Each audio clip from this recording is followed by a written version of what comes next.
You know the meaning? You recite this mantra? You know the meaning? Huh? What? No. Yes. Yes, no. Huh? Something like this. In English. So I'll explain the meaning. Om. Om, the word Om has three letters. A, O, Ma. Right? A, O, Ma. So A, O, Ma, these three letters represent two levels of meaning. First level, it represents the body, speech, and mind of the Buddha. In other words, the exalted body, speech, and mind of the Buddha. On the second level, it represents your ordinary body, speech, and mind. Right? Right? Now, when we do Buddhist practice,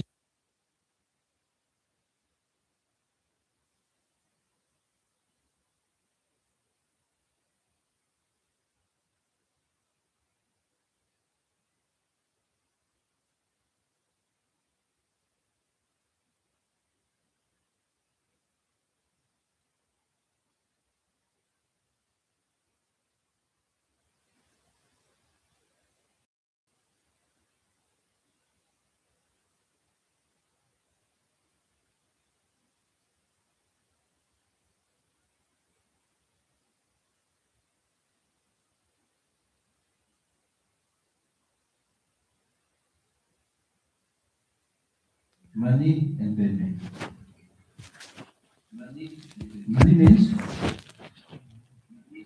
Money means jewel, gems, precious gems, precious jewel, money.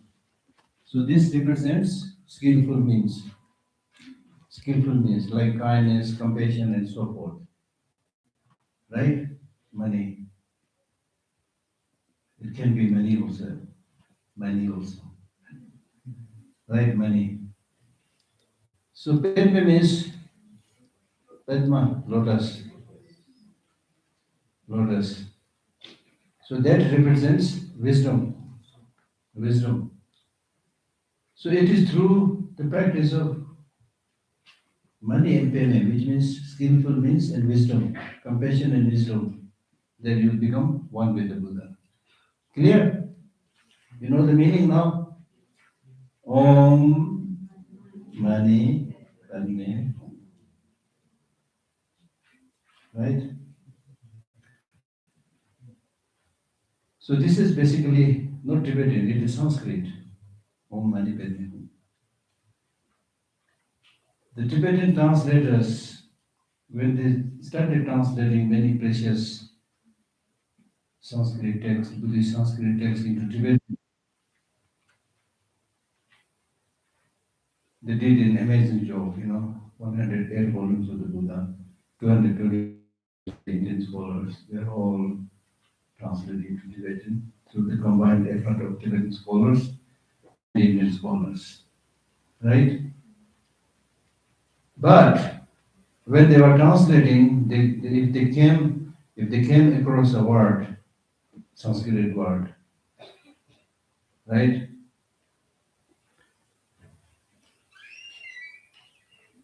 Whose meaning, or what is represented by this word, it is so if not there,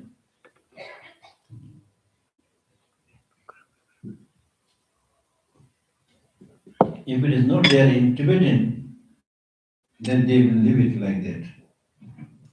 And like money, you can translate it, but easier to leave it like this. Padme, lotus, there is no lotus in Tibet. So the translators, they said if it is the name of a forest or mountain or something which is not there in Tibetan, leave it like this. This is a really good technique. Very good technique. So that's why these days I encourage people when we translate terms from English into Tibetan, we already translated So the thousands some scientific terms into Tibetan publish a book already. So they are also I played a very important role. So I encourage them to follow this ancient technique. Like for example, AIDA. If you do a meaning translation, this one word will have this long Tibetan translation. So just put aid. Then similarly computer, Tibetans have translated it, Longle, which means electronic brain or technical brain or something like that, loosely. For me, that is stupid. Leave it to computer. Actually, Tibetan, most of the Tibetan, they are saying computer, computer. So why you translate it? And then criteria, demarcation by the demarcation that will help you what to translate, what to not translate is, for example, in the case of computer, it's a word Tibetans can say easily, and it's a word Tibetans can write easily. Then don't translate. But it is something that's very difficult to say, very difficult to write, then probably translate it. So in translation, there are two ways of translation. One is literal translation, another is meaning translation. So Tibetans in the ancient tradition, they've tried their best to do the meaning translation, which is very good. But if you always try to do a meaning translation, then like one English book will have two Tibetan books. So that is not very good, right? Translation. So Om Mani Padme Hum. Okay, let us read the book.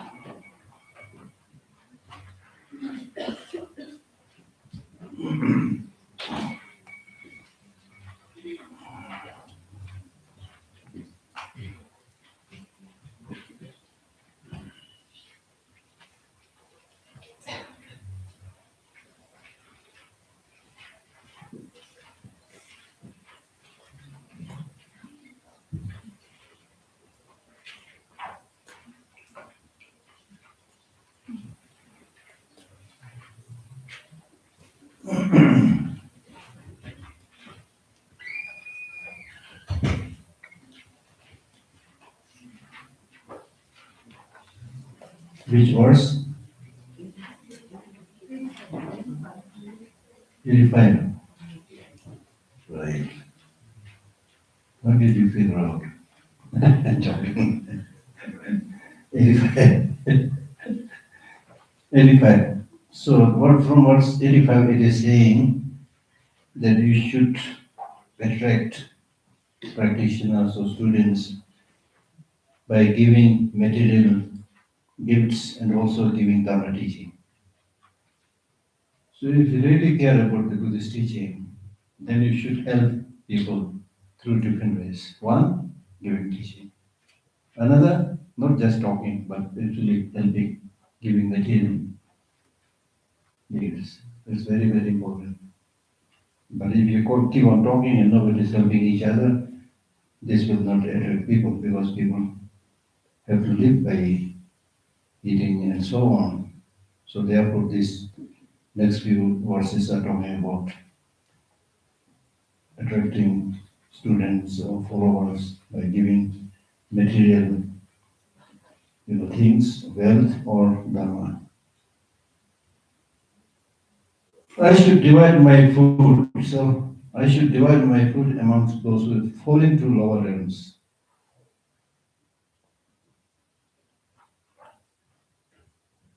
Those who fall into lower realms means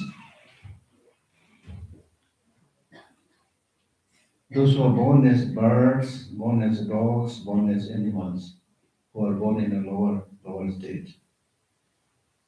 And those without protection, that means like beggars and practitioners who are observing certain discipline and not working, like meditators, hermits, we should divide them. And eat merely what is sufficient for myself. Eat merely what is sufficient. That means when you eat You should eat in moderation. If you eat too much, eating too much is not good for you, right? Overfeeding. Eating too less is also not good. If you divide your stomach into four parts, two-part food, one part water, one part air to breathe. There are some who eat too much, then later on have difficulty breathing. Oh, I've eaten momo, so much momo. I can't breathe now. Did you do something like that? I'm sure. I'm sure. So don't do that. Don't starve yourself. Okay.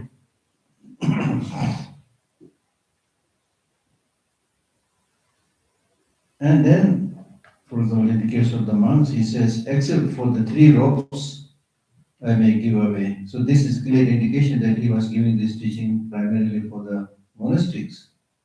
So except for the three ropes, I may give away all, like the upper garment, lower garment, there are three ropes.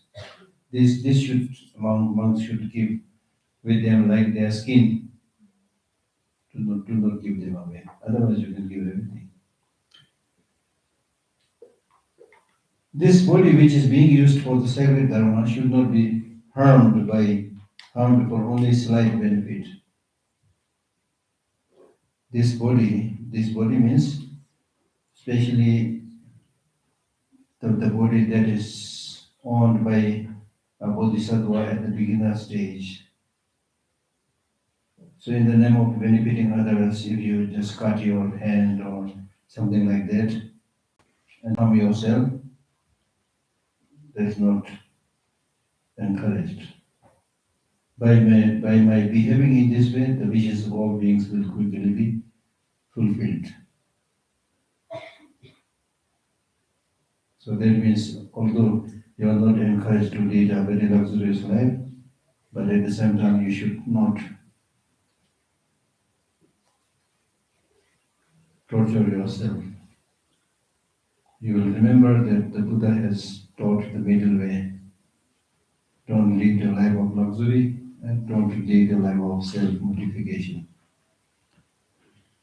Those who lack the pure intention of compassion should not give their body away. Instead, both in this and future lives, they should give it to the cause of fulfilling the great purpose. Those whose compassion is not very pure means those bodhisattvas on a beginner stage, especially those bodhisattvas who have not actualized the first spiritual level, which is called the joyous one. And until to that you need this body. So you should not directly give your body or the parts of your body to others. Because if you do so, for example, if you cut your hand and give it to others, there is no certainty that it will help others, and then you will also later on regret. So that will become an hindrance to your practice. So therefore you should guard your body like a very important medicinal tree. Guard your body like a medicinal tree. Right?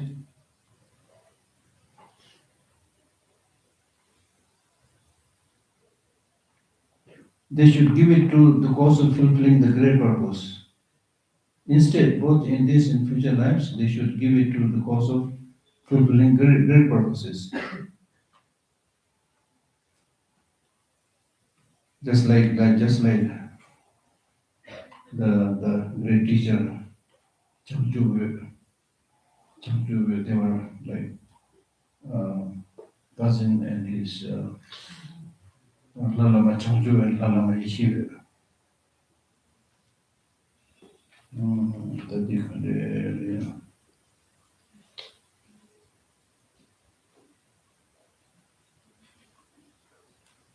I think there is a mix-up here. Anyway, when These two relatives, Lama Changchu and Lama Ishiva, they were planning to invite Atisha to Tibet, and it was very difficult. There were some Kalo, probably Muslim, probably at that time. So they were obstructing them go to India, and they said that if you give us large collection of gold, then we will let you go. Then Lama Ishiva, he worked very hard and went everywhere to collect gold, and he collected gold almost like the size of the whole body of person, neck above. And but still, the concerned person was not letting him go. Then he called his nephew Renekare. So Changju. And he said, my nephew Changju, I know even when you were very young, you were very dedicated, determined, and courageous. So now you should go take this gold and go to India and make sure that you are able to invite Atisha. And to this person who is obstructing me, I'm not going to give even one small iota of gold. And my not giving the gold to them means they are going to kill me. So let it be so. So that's the meaning. So for the sake of Dharma, he sacrificed his life. And Changchu was able to go to Tibet and they were able to invite Atisha. And Atisha remained in Tibet for 17 years and wrote this very famous book called Bodhisattva, right? The name of,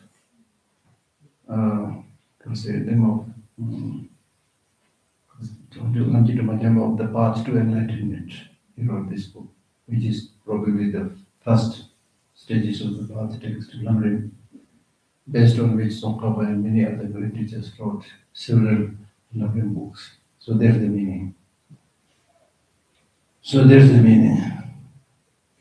Instead, both in this and future life, they should give it to the cause of fulfilling the great purpose. He fulfilled a great purpose.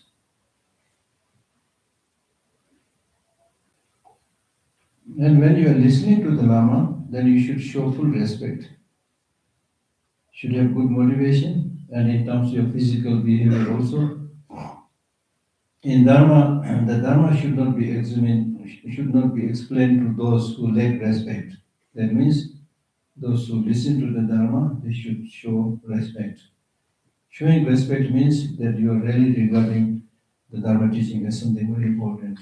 And therefore, to those who, like sick men, wear clothes around their heads, even if it is not needed. You wear scarves around your neck or wear hats in the room and hold umbrellas, sticks, or weapons. And to those with covered heads, you should not be teaching anything that you put on just to show off and it represents lack of respect. You should not do it. But if the teaching is held outside and the sun is very hot, then of course you can use umbrella, cover your head, and so forth. But there's a different context. And you should not give teaching to a women unaccompanied by a man. And the vast and profound should not be taught to lesser beings. Right? So meaning, for example, somebody who is really interested in the path of the Savakas and Patika Buddhas, and who is not interested, then you should not force them to listen to the Mahayana teaching, which talks about emptiness, right? And the extensive path of Lamrim, stages of the path, it's not proper to teach them to them. And then in the case of a monk, the monk should not give teaching to a woman unaccompanied by a man. right?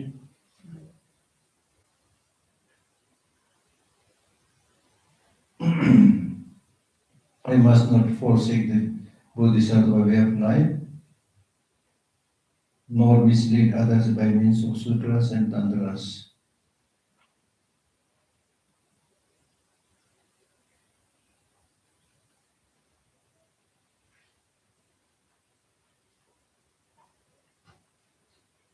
Mm.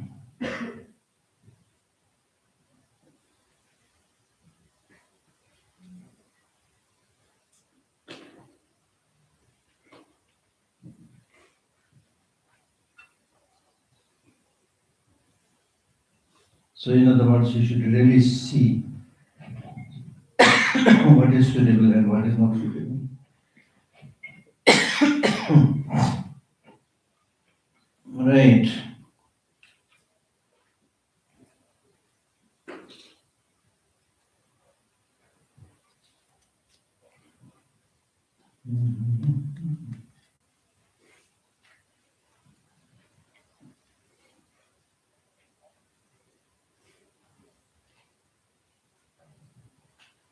So, the meaning of this one.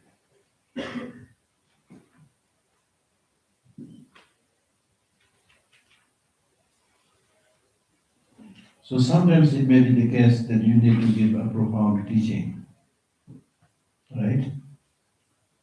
Otherwise, I must not forsake the Bodhisattva way of life. What is Bodhisattva way of life? The primary Bodhisattva way of life is teaching them not to do anything negative, teaching them to do everything that is positive. So primarily teaching the law of causality, right? So this teaching should be taken as the most important one, and not teaching on emptiness when people are not ready. Here's the meaning. And in the case of a person who is really able to live the Bodhisattva way of life,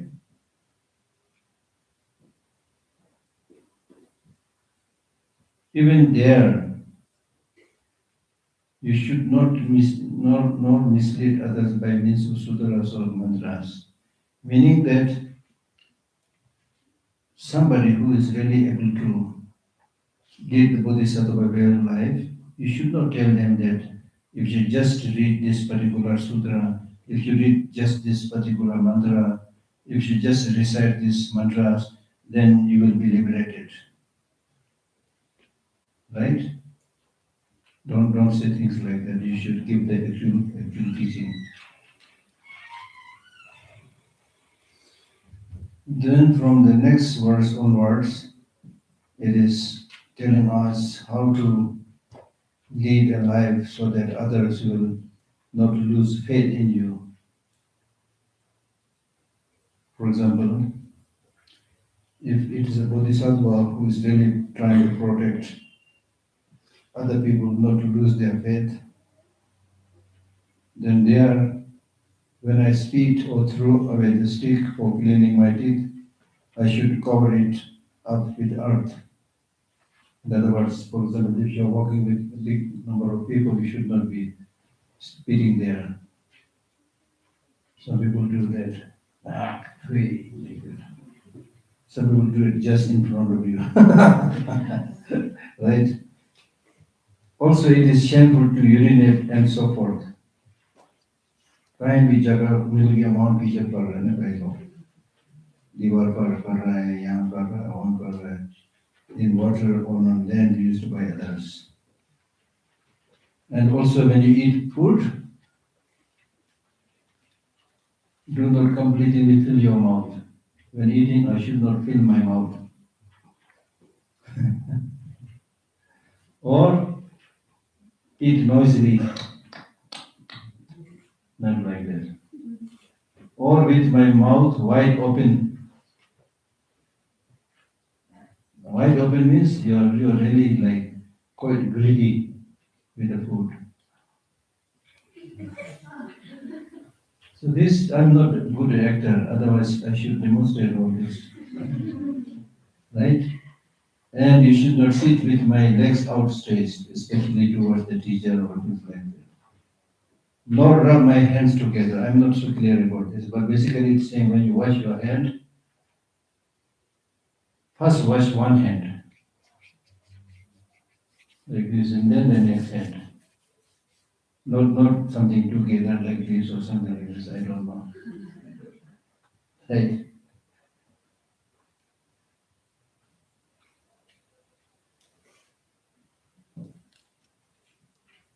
I should not sit alone in vehicle or on horse upon bears or nor in the same room with the women of others. In belief, I mean it's applicable not only to monks but with others also. It's not good. Having observed or inquired about what is proper. What's it? In belief, having observed or inquired about what is proper. So that means you need to know what to do, what is proper, what is not proper. Even if you visit different countries, there are do's and don'ts in every country. In some countries, if you really don't know their custom, they get really hurt. Right? I should not do anything that would be disliked by the people of the world. I should not give direction with one finger, but instead indicate the way respectfully with my right arm, with all my fingers fully outstretched. That means if somebody is asking a question, where is the road, where is the temple, something like that, then don't do it like this. There, near the window, not like this, but with all the fingers, right?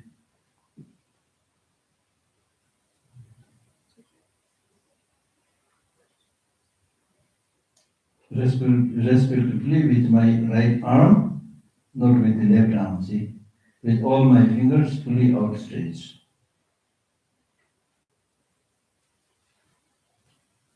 Then when you are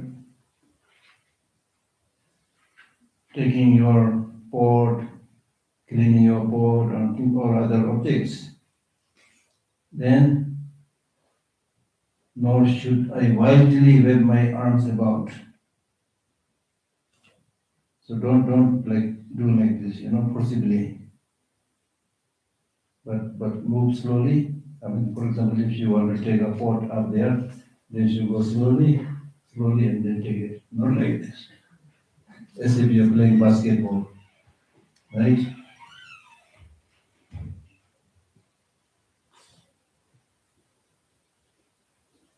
But should make my point with slight gesture and a snap of fingers. Otherwise, I shall lose control.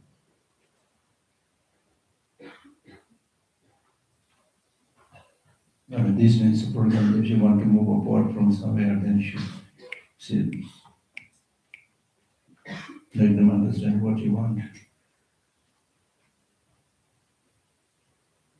Otherwise, your behavior will be uncontrolled. And how to sleep? Time to sleep is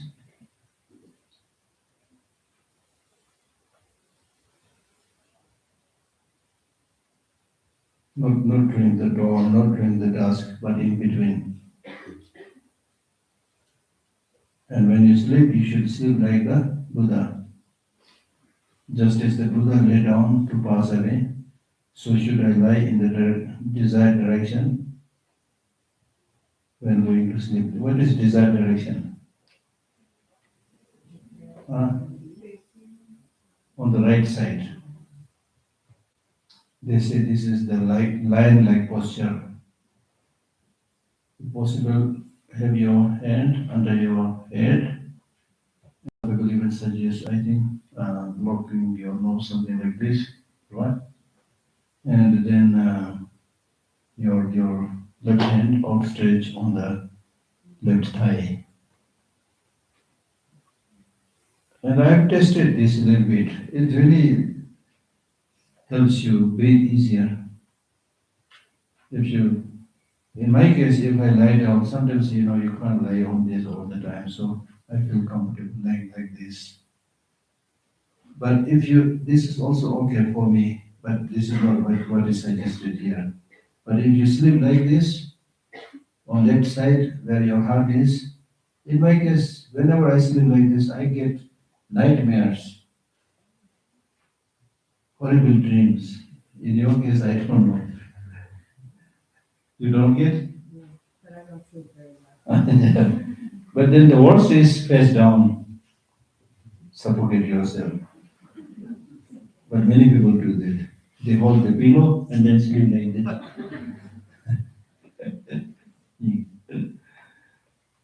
Just as the Buddha lay down to pass away. So here in this case, what the scientists say, I have those articles there. Now I don't remember. It's worth reading that also. More pressure. You said that one time. When you sleep on your right side, you relieve the pressure on your heart and your chest. Exactly. And when you sleep on your left side, You put the pressure on the heart, yes. So amazing, Buddha discovered all this long before. Scientists का एक भी mile का लाल पैदा नहीं था उसको. And first of all, don't get offended. Sometimes I murmur in Hindi. I was saying that at the time, not even one son of scientist was born when Buddha was making this statement. When first of all, with alertness, make the firm decision to quickly rise again. This is one important thing. So go to bed a little bit early. The big problem these days is people don't sleep when it's time to sleep and they're unable to get up when it's time to get up. अभी हम लोग क्या बन रहा है? We are becoming ullu kapata. Ullu, we are becoming owls,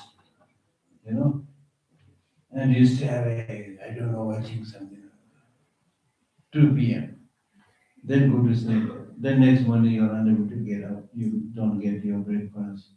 Then you are resting, which is really not good. Go to bed a little bit early, early riser and get up early. When everything is so fresh, get up early. It's quite good for you. If you get up early, you can do so many things when everybody is sleeping, right? But this is, I think, the recommended time. But again, it depends on people. Some people like who was that? Sarojini Naidu, something who used to stay very late and become a very famous freedom fighter. Like, there was you. sorry, I didn't hear. I heard something. Please forgive me. I'm old man. I can't hear. So I heard something. That was me. I heard something like that. And in the case of His Holiness, he goes to bed. At what time? Around 7. And then wake up at 3 or something like that. And another competitor to His Holiness, this Christian monk, Thomas Martin. He used to go to bed, I think, a little bit late, 8 or 9, and get up at 2 p.m. 2 a.m., sorry, 2 a.m. See, this is sign of old age, yeah? You're so happy, man. I see, I'm getting old. You will also get old very soon. Okay? 2 a.m., right?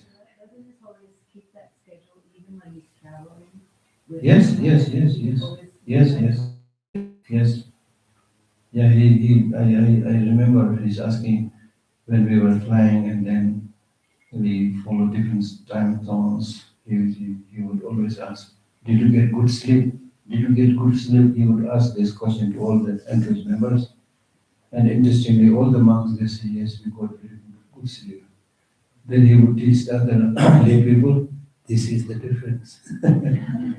But the great thing with His Holiness is, when he's in the aeroplane, normally we don't fly in first class, we fly in business.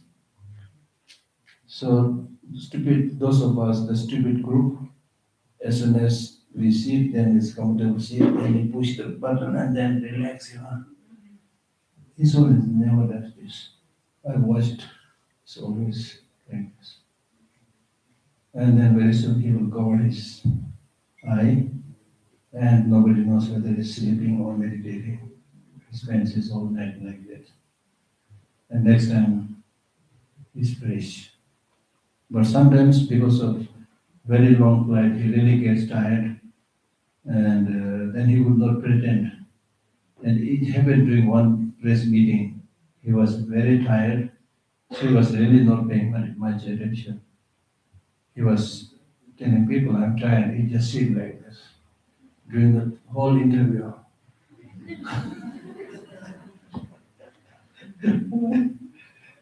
Yeah.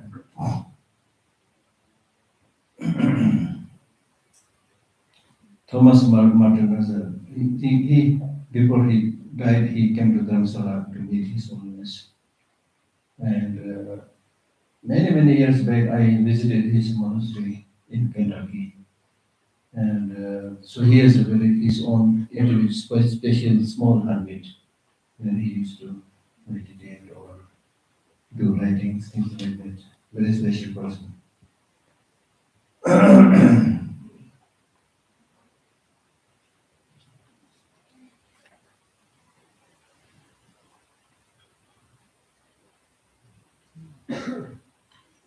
Then in the next few verses, what will be taught is some of the branch practices that would make the Bodhisattva practice perfect.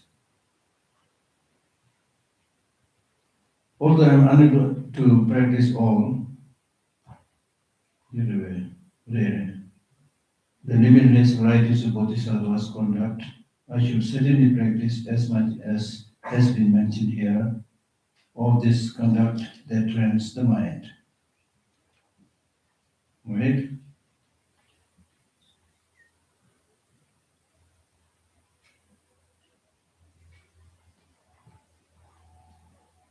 I should certainly practice as much as has been mentioned in this book, Bodhicitta, of this conduct that trains the mind. Right?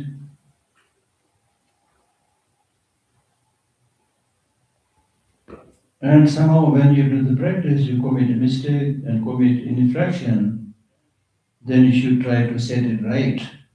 You should confess. Right? You should confess, then again you should receive the Bodhisattva vow. So whatever faults occur, then you should confess it 3 times a day, 3 times a night. Now that's why a great practitioner like Atisha, he always used to carry a stupa with him. If you look at the photo of Atisha, there is a stupa behind him.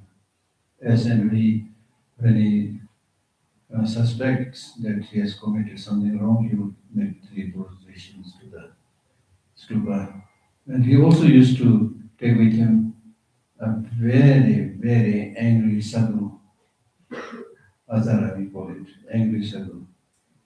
And people were wondering why he took such angry sadhu with him. He said, is my object of practice of patience.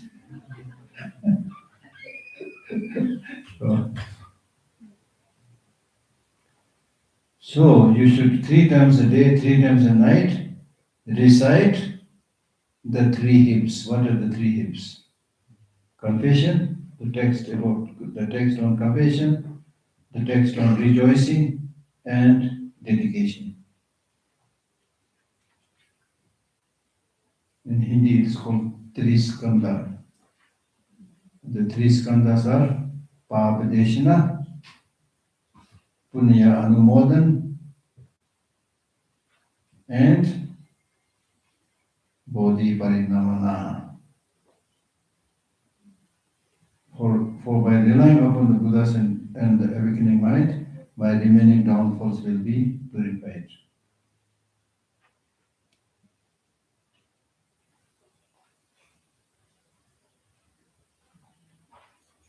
Whatever I'm doing in my situation, in any situation, whether for myself or for the benefit of others, I should start to put into practice whatever has been taught for that situation.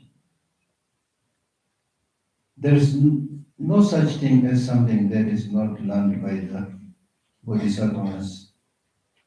Thus, if I am skilled in living in this way, nothing will be non-meritorious. That means the whole focus of Bodhisattvas are to benefit sentient beings, and the need of sentient beings are multifarious. So depending on their need, if you are somebody who really has all the skills, not only the teaching part, but also the skill to, you know, stitch something, skill to paint or whatever, all the skills, if that is really useful for that other person, it will be great help. So therefore they try to learn everything. So whatever they do, it becomes meritorious. Thus, if I am skilled in living in this way, nothing will be non-meritorious. For example, what came in my mind right now is, for example, as a bodhisattva, if you train in electricity, become an electrician, such an opportunity to help others. Whenever a particular house has no light, I help you, fix it. If you want to take some money, do it, not much, fix it. So much opportunity, right? So, so your job, even if you're not bodhisattva, share your skills, share your knowledge to others. Don't hide them. Don't think if I share it, that she will also become like me. They will never become like you. And giving Dharma teaching or giving talks, giving education, therefore, is so important because actually it's my own experience that the more you share, the more you get experienced in that. And you lose nothing. I give a teaching, I give like 8 days teaching to these Ladakh students. So after the retreat, everything is gone. Now I don't remember anything. It is not like that. If I give some material object, like if I give this watch away, I'm without watch. So there is a difference between giving spiritual Dharma teachings and giving material gifts, right? So don't be stingy. Pandit का मुट्ठी मत बनाओ. Pandit का मुट्ठी बोलता है. Some pandits, they never share their expertise to others. So thereby they call it the Pandit का मुट्ठी.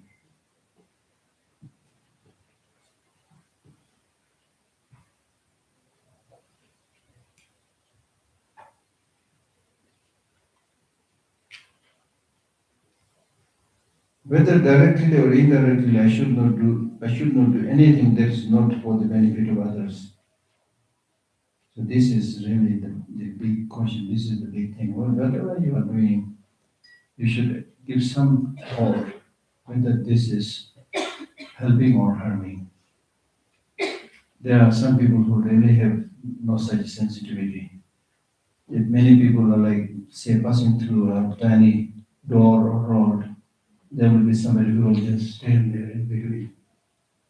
बीच में खड़ा होकर बैठता है बफेलों की तरह. When people are coming, you should be sensitive, give way. If such kind of ethics are learned by for example, the drivers, motor drivers, In many places you see they don't give the way to the other, and then instead of they start honking and then crane their neck and start yelling and shouting. So instead of that, if you quietly give the way, then there will be no traffic. Actually, there are really good traffic rules, but nobody follows it. And sometimes it's so scary. One car is I'm coming down, that car is coming up. That fellow really looks like they will just drive straight towards you. There's so many stupid drivers. They think it's not my job to give way, it's their job to give way. So I'm not going to give way. They will come straight to you. Now, if this fellow also does the same thing, big bang then. right? So it doesn't take anything. Just give way.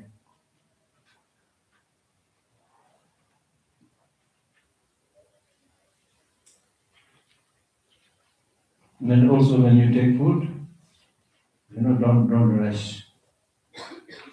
If some people are hungry or going, first let them go. Go slowly. It will take few minutes. Your turn will come. Right? There's a story of in a monastery. There's a story of a monk. So it was probably lunchtime. So we have this special kind of food for the monk, not food for the monks, but such kind of food, prepared from rice with a lot of butter, and some dry fruits or salt. So this monk, he was sitting almost at the end of the line. It was a long line. So he was able to see the food is served, and he really got worried. The food may, before the food comes here, it might run out. She was really concerned, worried. Then immediately he realized that, oh, I'm having such a negative thought. Then actually the food came, he turned his cup upside down and he said, I've already eaten it. He did not take the food. So that is how people change.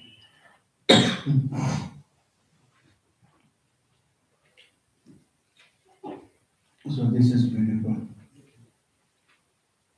Directly or indirectly, I should not do anything that is not for the benefit of others. Is this benefiting others? Is this harming others? And solely for the sake of sentient beings, I should dedicate everything towards awakening. Towards awakening means to become Buddha for the benefit of all sentient beings.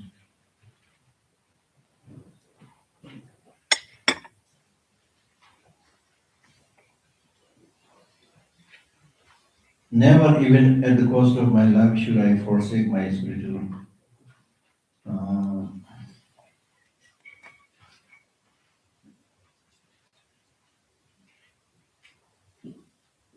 Never, even at the cost of my life, should I forsake a spiritual friend. Means teacher. कल्याण मित्र बोलते हैं ना, गुरु जी, guru. In Hindi language, guru ji बोलते हैं ना, guru. You know the meaning of the guru? You know the meaning of the word guru? Gu means ignorance. Ru means remover. So guru is somebody who is the remover of your ignorance. Guruji. Guruji. Right? That's the meaning. Never, even at the cost of my life, should I forsake a spiritual friend who is wise in the meaning of the great vehicle and who is a great bodhisattva practitioner.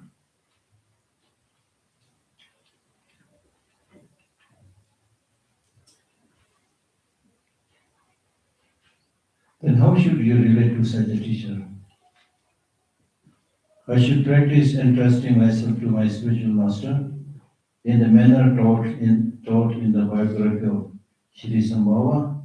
These and other advice spoken by the Buddha, I can understand through reading the sutras. So there's in one sutra called Gandhabhya Sutra, Tubukipendo, right? So there's a story of a bodhisattva by the name Norzam. He had 110 teachers,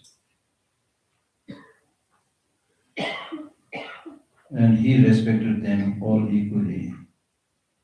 So read such stories.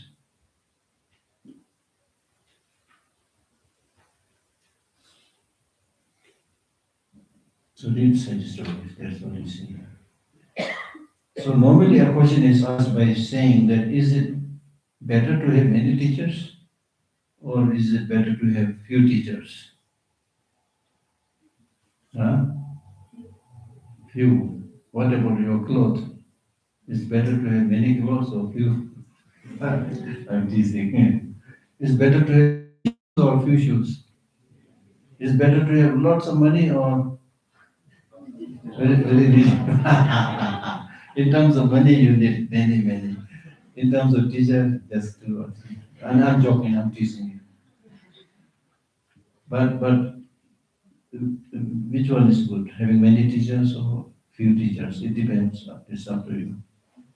If you're able to respect all the teachers, it's fine to have many teachers. Like Atisha, he had many teachers. And if you're not able to do, then it's better to have just few teachers and relate to them properly.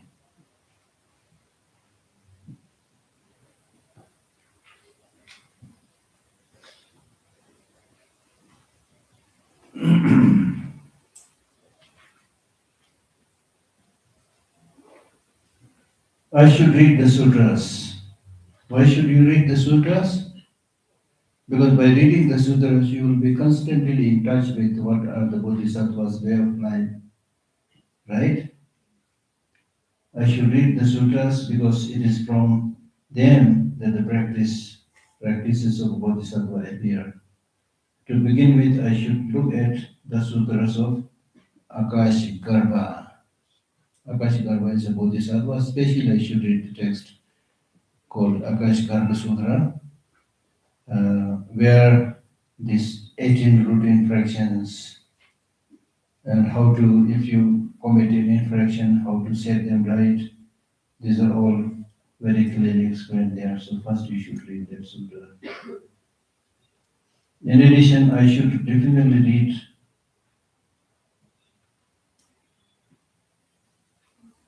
the compendium of all practices again and again. This compendium of all practices written by Shantideva himself. It's only like the root text has only 2-3 pages. But then he compiled a kind of commentary to that by by Shantideva, which is like big book, right? So there basically Shantideva says, how to say,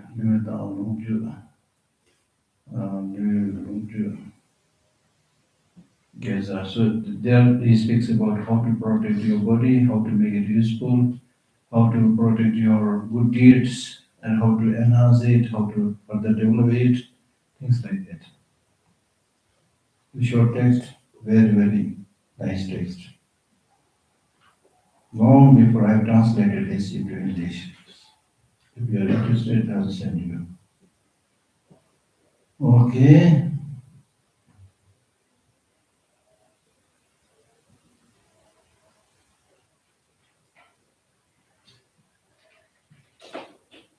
Or I should sometimes look at the condensed compendium of all sutras,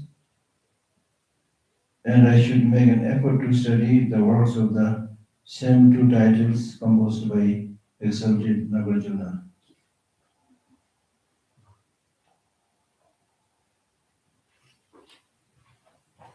I should do whatever is not forbidden in those works, and when I see a practice there, I should impeccably put it into action in order to guard the minds of holy people.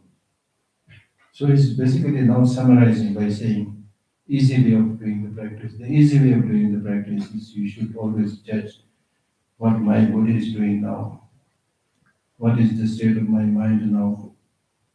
So in short, this is the meaning of practicing conscientiousness.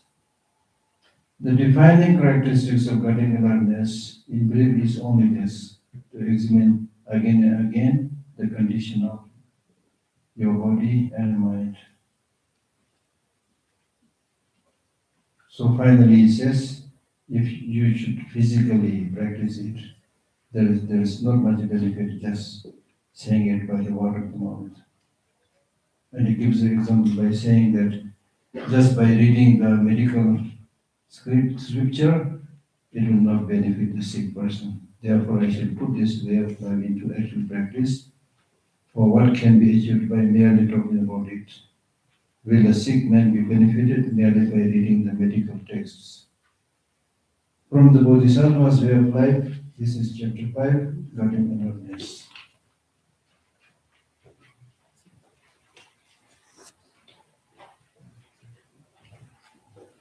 Question answer.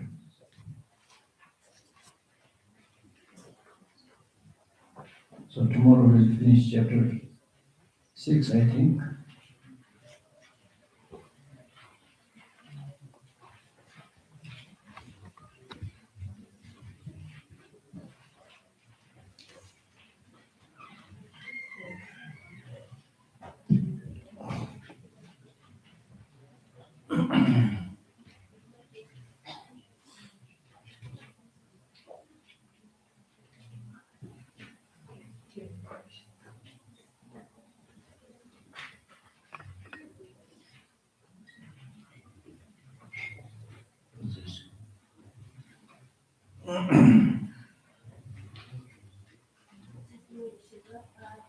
Can you explain this line to me, Yashoda? There is this line, no to a women unaccompanied by a man. The words and performed should not be taught to lesser beings. So lesser being means those whose minds are not ready, not interested in the Mahayana Bodhisattva teachings. That lesser beings. Then what was the other one? No to a woman unaccompanied by a man. Yeah, that means for a monk, if he's going to give a teaching, he should not be giving a teaching alone in a room with one woman alone. So if there is a woman, he makes such a request, then you should tell her, can you bring 2, 3 more people with you? Something like that. Or you can give it in an open space or something. And one more thing, you said the monk who was on the last line. The monk who was on the last line, and the food was serving. Yeah. And then by the time his son was there, he just turned the ball. Yeah. Why he did that? Because after that he might be more hungry than. No. Because when the food was coming, he thought now the food will run out and I will not get it. So this is like kind of negative thought, craving. And then he realized I'm developing this craving, so this is very bad. So when actually the food came, he turned his mouth upside down. So definitely he will be hungry, but he is really now giving himself a lesson. There is another story of a monk who was very stingy. He was not able to give anything. So he realized that this is a problem with me. So what he did was, he picked something in the right hand and gave it in the left hand. Then picked something in the left hand, give it to the right hand. Then through this practice of giving, gradually he became a great teacher. This line, the no to a women unaccompanied by men, like this one.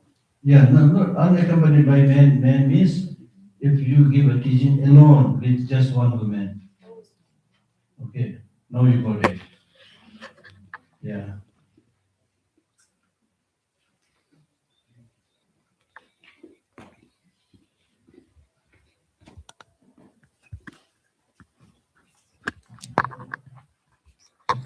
So we may not be able to so strict, but these are the desired practices because of seeing that this. If all things are interdependent, and if we separate the things how it's made, and we find out to be atom, and atom itself consists of electron, proton, and neutron. Yeah. So does So it it's mean dependent, yes. does it means that electron, proton are designated, that's why it's impermanence, or does electron, No, it's proton, and dependent on many other parts. Now there are settler, Lipton. They'll find more, so they're dependent.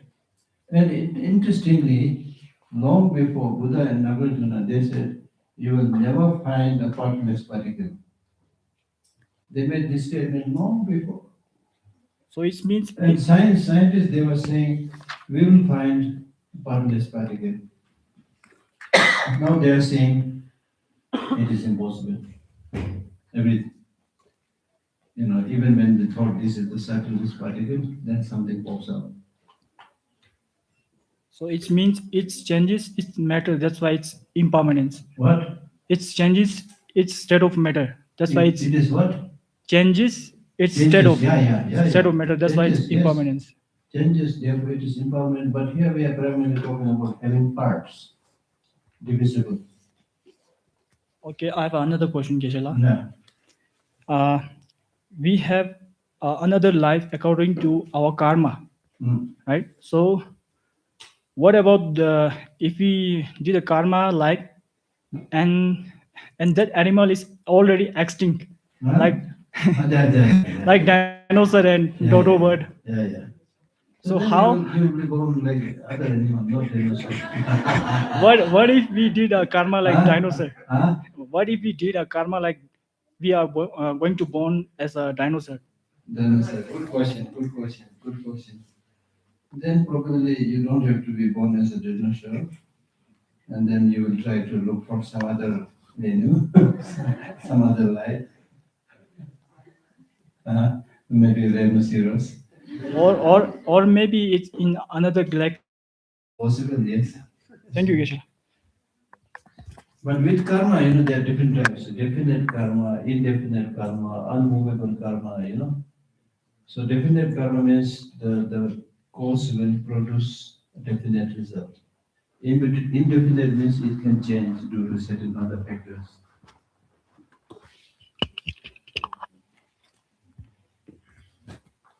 Bodhisattva, Hmm. you mentioned that having like guy having 100 teachers, right? 110 teachers. Hmm.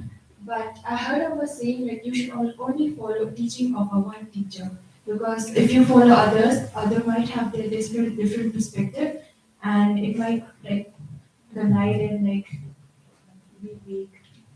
Yeah. So that's why I said it's up to you.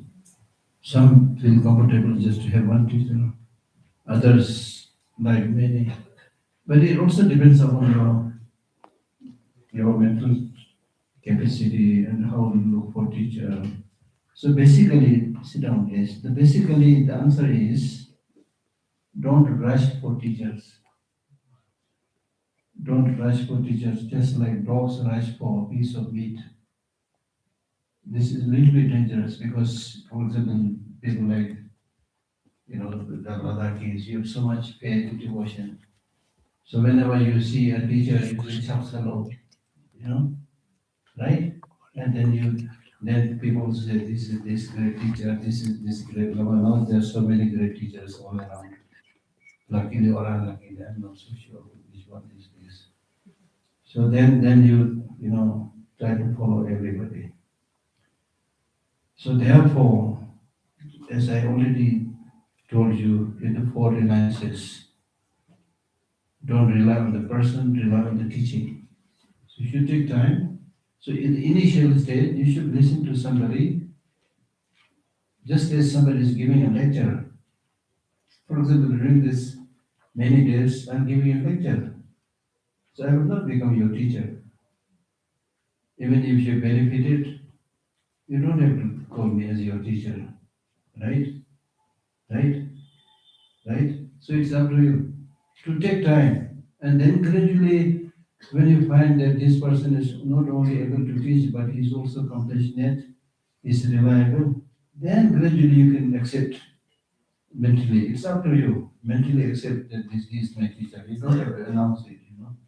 He's my teacher. But the problem is sometimes because without due analysis, you accept somebody as your teacher, then after that you get a lot of problem because of the misbehavior of the teacher. Right? It is like marriage. Will you marry everybody? Will you marry everybody? No. And even when you marry one person, will you marry that person quickly, hurriedly? I have no time. No. You will, of course, some people like stupid people do like that. But generally speaking, you will take time. इनका खानदान कैसे है परिवार क्या करता है I mean, here you do a lot of analysis in terms of marriage.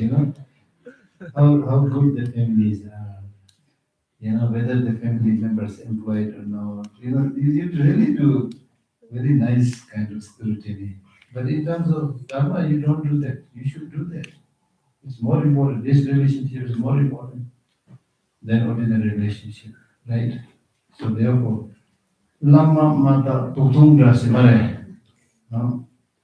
So without examining the teacher, Lama, accepting somebody as your Lama is like drinking poison. And especially this word Lama. What do you mean by the word Lama? Lama means somebody who is superior, higher. For example, I'm not Lama.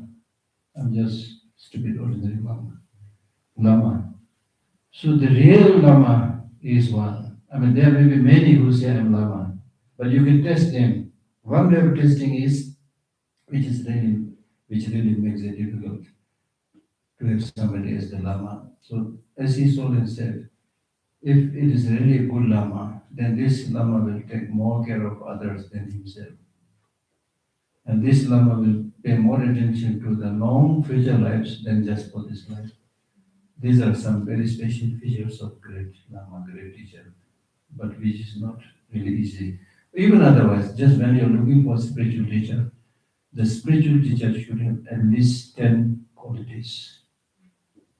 Now to find a teacher with all the 10 qualities is next to impossible in this dark period.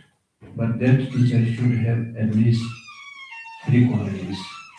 One, the most important quality is the teacher should be compassionate. The teacher really cares about you. If there is no there is a likelihood of you being cheated. Right? And the second important quality is that the teacher should have more knowledge than you, otherwise he can't teach, right? And third is he should be ready to help you. He should be ready to undergo some problem or some difficulty spending the time and talking to the teacher. So at least these 3 qualities must be there. Right? Geshe-la, on verse 87, which was about lacking pure intention and shouldn't give their body away, but they should give it only to the cause of fulfilling the great purpose.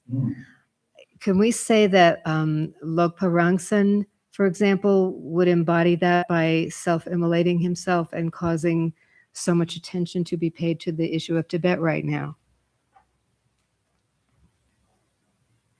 The little differences here we are talking about Bodhisattva practices. But of course I can't say he's not Bodhisattva. You can't judge by the external appearances. But it is very clear in the case of Lokaransen, he's very dedicated. And clearly, not happened only this time, for many, many years, he's always been saying, let us do something for Tibet. Let us do something for preserve our culture and Buddhism. Right? And then he also clearly said, I wish I'm more educated. I don't have the needed education, so there's nothing much I can do. Repeatedly he has been saying these things. But otherwise he's a very cheerful person. Although he's fat, but he does so much dancing and singing. And some of them are viral, very viral. So very happy, and he used to make a lot of jokes. And if you read this last message, which he tape recorded and put on YouTube, just before he self-immolated himself, maybe just a few minutes before. But when he was recording this, there is no sign of like fear or restlessness or hatred and things like that. Looks like just giving just a normal, advice. Then he goes, wears his Tibetan chua very nicely, takes Tibetan banner, right? And then goes and put the banner there, and right in front of you, and he self-immolated himself.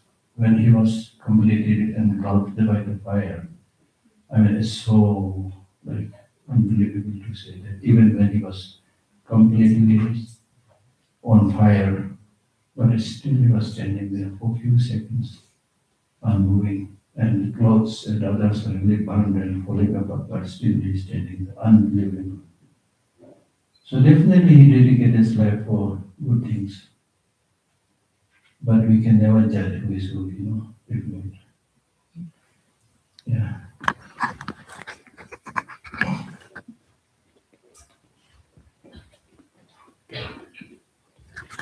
Tashidele Geshe-la. So my question leads. I'll be waiting for the first time. No, Geshe-la, out of respect to my teacher. How do? Out of respect, Geshe-la. Yeah. So my question leads back to the. So my question leads back to the I mean, so my question, yeah. first batch experience, Geshe-la. Huh? Batch 1 experience, Geshe-la. Yeah, Batch yeah. 1 students. So that's why I'm saying. So my question is. Yeah. My question is actually leading back to the previous session where I asked, where I could not digest, and I tried to think also, Geshe-la, but this time I really need to ask one more thing regarding this. As you said, in one life when Buddha committed or whatever it is, but then he kind of murdered one person for the sake of all the other 1,000 people, right, Geshe-la? Yeah. So even after attaining the bodhisattva, I couldn't get one thing that just imagine like that person died, but then his soul is still alive, so he will again come back in another life, right, Geshe-la? So isn't it like for just temporary thing he is like murdering, but then that person aspire to do bad things, but still that mind and that soul is still alive, or I mean that will again rebirth in another, and then they will again commit them crime. So I mean, even after attaining bodhisattva, Buddha might be knowing that he will do bad things. So instead of going for the temporary murder, he could have tried to solve and try to clear the negative afflictions of the mind of that person. I mean, it's easier said than done, you know. It's very difficult to deal with such situations. But in this case, he must be a bodhisattva with special, capacity. He must have known what is going to happen in the future lives. Probably, I don't know. But at least, he's saving the life of these 300 or so merchants. That's for clear. And if he had allowed this person to kill 300 and so merchants, imagine the consequences, negative consequences. So this bodhisattva saved him not to experience such negative consequences. And future life, it is not necessary that you will keep on doing all the bad things if you're doing something bad now. For example, if you're doing something bad now, doesn't mean the rest of life you will keep on doing bad things. Situation changes, circumstance changes, and things become different. For example, when we talk about karma,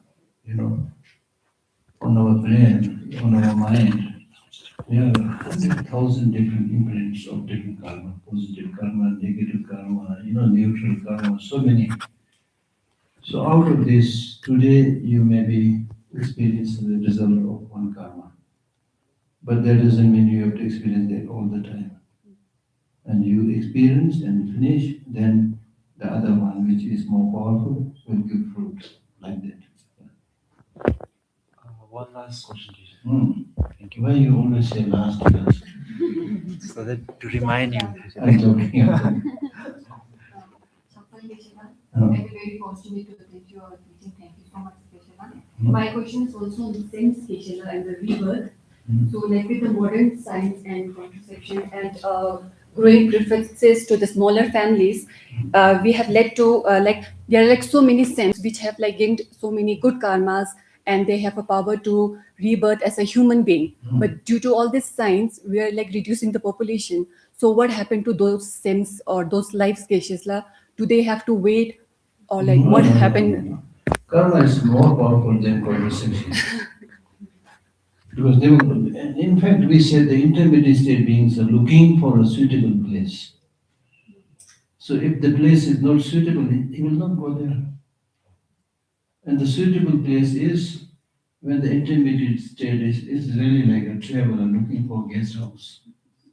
Right? Not everybody will let you come, And some of the guest houses are very expensive, so you can't go. So depending upon your pocket, So like that, the intermediate state beings are looking for a place to take rebirth, and then it is said that when the intermediate state by being sees the future father and mother sleeping together, he sees that they are a very interesting place to go. And if the intermediate state being is to be born as a girl, he will take more interest in the male organ, and contrarily, the one is to be born as a boy, show more interest in the female sign, and then goes there, and because of the force of karma, especially the karma of the parents and also of the intermediate state being, many things come together. Then he goes into this place and gets stuck with the union of the ovum and the egg. So ovum and egg becomes his body, and this mind of the intermediate state being becomes his mind. And then gradually conception takes place, and in 9 months and 10 days, the child will be born. But scientifically speaking, also,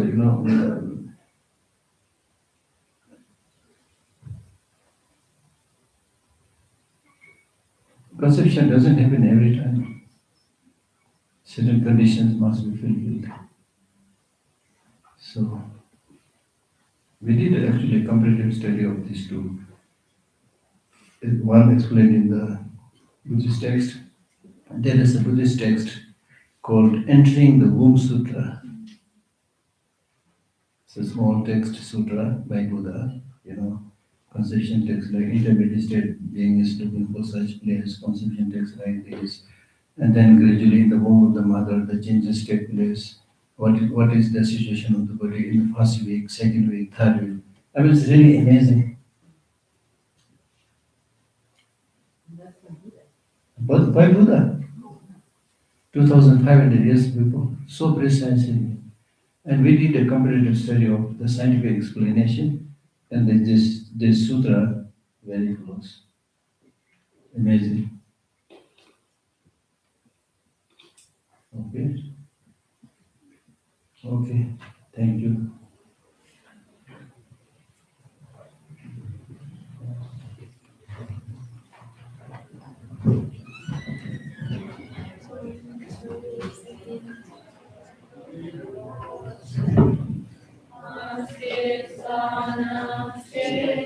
There's something for your empty pocket.